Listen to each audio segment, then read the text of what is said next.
Bienvenue dans ce tutoriel pour vous montrer comment réévaluer l'autonomie de vos patients à l'aide des 3 échelles dans une évaluation active OMAHA. Je me suis connecté moi sur la base test, mais tout fonctionne sur la base de production que vous utilisez au quotidien en tant qu'infirmier. J'ai été sélectionner une patiente et je suis entré dans son évaluation OMAHA active. À partir de là, on voit que j'ai 2 notions de problème, comportement de santé sur le traitement médicamenteux et l'hygiène, qui ont déjà eu une première évaluation.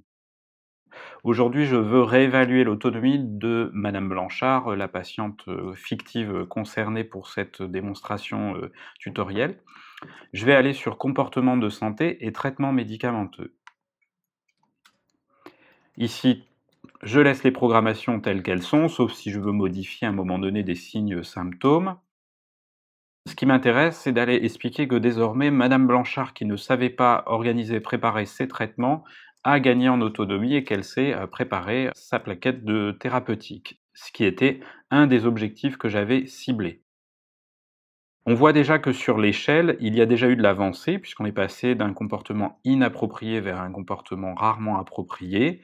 De même, sur les connaissances et l'état, il y a eu de l'évolution. Aujourd'hui, je vais enregistrer et changer le fait qu'on était sur rarement approprié à comportement habituellement approprié. Elle avait un souci avec ses dates de péremption et la surveillance de certains effets secondaires et aujourd'hui, c'est désormais réglé.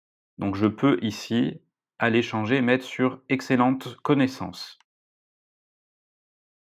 Je laisse sur aucun signe symptôme. Je peux, si je veux, garder la trace de ce que j'ai mis auparavant, le laisser, quitte à mettre une nouvelle date juste en dessous, donc par exemple 05-02-2020. C'est désormais identifier les effets indésirables ainsi que les dates de péremption. Et puis même chose ici, je peux reprendre la date et expliquer est désormais capable d'organiser ses traitements. J'enregistre.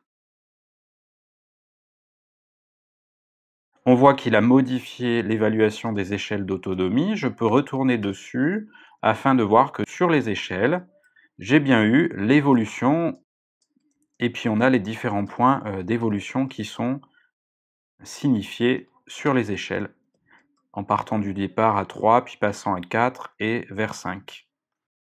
Voilà, je vous souhaite une bonne utilisation et j'espère que c'est désormais plus clair pour vous pour réévaluer ces échelles d'autonomie sans avoir à refaire forcément toute l'évaluation OMAHA.